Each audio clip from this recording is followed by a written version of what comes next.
Привет! Сегодня поговорим о Kinevin фреймворке. Его разработал и представил Дэвид Сноуден в начале 2000-х. Лучше любого из нас о фреймворке может рассказать сам Дэвид. И внизу в комментариях я оставлю ссылку на русскоязычную версию видео с его рассказом. От себя же хочу дополнить оригинальное видео безбашенными примерами. Почему безбашенными? А потому что, используя Kinevin фреймворк, мы поговорим о выживании в зомби-апокалипсисе. Итак, Kinevin Framework — это система принятия решений. В зависимости от того, в какой области вы находитесь, вам нужно думать по-другому. Итого, модель состоит из 5 частей, и сейчас мы рассмотрим каждую из них. Самая легкая – простая среда. В области простых систем мы говорим про упорядоченные системы, где существуют причинно-следственные связи. Они предсказуемы и повторяемы. Окей, Дэвид, тут все понятно. Атакующих можно остановить, если отделить голову от тела или уничтожить мозг. Окей.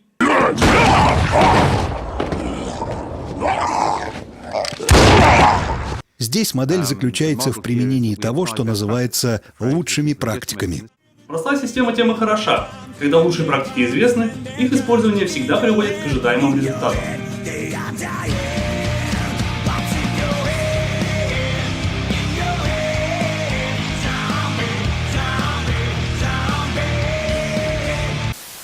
Окей, движемся дальше. В области сложных систем также существует причинно-следственная связь, но она не очевидна.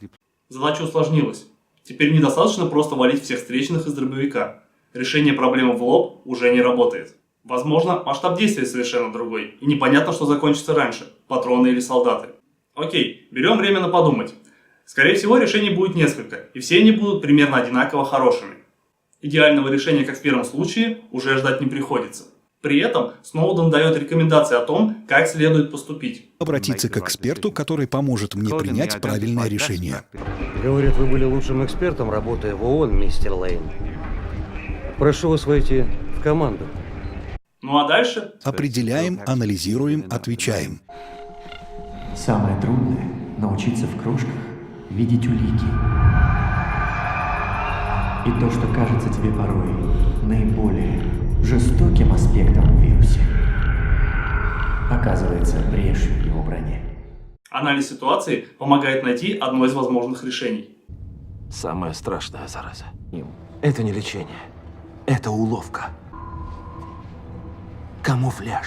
Поэтому просто берем хорошее решение и применяем его.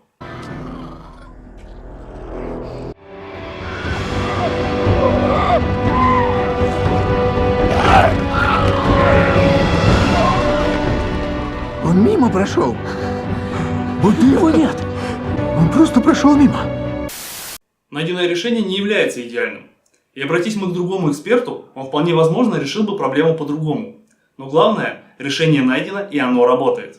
Еще раз. Определяем, задаем категорию, отвечаем. Или определяем, анализируем, отвечаем и применяем лучшие или хорошие практики. Когда ситуация не имеет выраженных причинно-следственных связей, это означает, мы в комплексной или в некоторых переводах запутанной системе. Формула принятия решения здесь: замеряем, определяем, отвечаем. Окей, Дэвид, так и поступим. Цель теперь еще более амбициозная – победить зомбаков, создав антидот. Соль в том, что нельзя сходу вывести формулу, которая бы работала. Сыворотка номер 391. Испытание на животных, запись на видео. Мы проводим безопасные эксперименты. Если эксперимент удается, мы расширяем его. Если нет, мы сворачиваем его. Составы 1, 3, 4, 6 не смогли убить вирус. Составы 2, 5, 7, 12 убили хозяина. И, конечно, здесь возникают новые знания, которые превращаются в то, что называется новейшими практиками. Состав 6 существенно уменьшил проявление агрессии. Серия GA, сыворотка 391, состав 6, необходимые испытания на человеке. Ставя короткие эксперименты и сверяя результаты с поставленными целями, мы определяем, в правильном ли направлении мы движемся. Здесь уже не идет речь о хороших или лучших практиках. Процесс 100% эмпирический. Вакцина действует.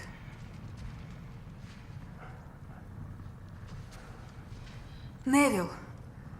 Но помните, какое бы решение вы ни нашли, очень важно получить одобрение клиента. А он, как известно, вечно чем-то недоволен. Я могу вылечить вас! Я могу спасти всех вас! Всех вылечить! Вакцина найдена! Стой! Но еще сложнее в четвертом варианте системы. Это так называемая хаотическая система.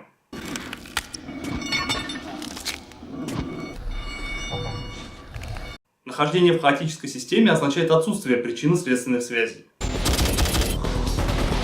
Почему они не умирают?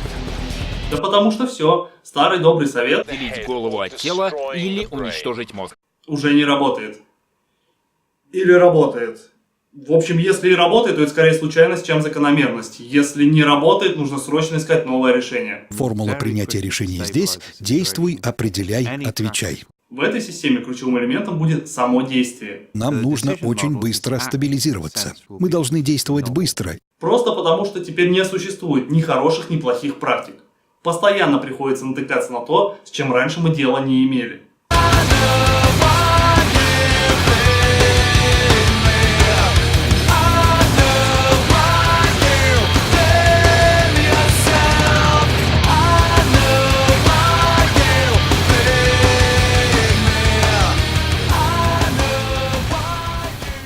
Вокруг постоянно происходит какая-то неведомая херня, и поэтому с уверенностью можно сказать, что лучшим поведением будет примерно такое. Я сперва стреляю, а потом думаю. Может, это не оставит вас живых, но ничего лучше пока не придумано. В своем рассказе о Kinevin фреймворке Сноуден делает акцент на одной немаловажной детали, которую иногда забывают упомянуть.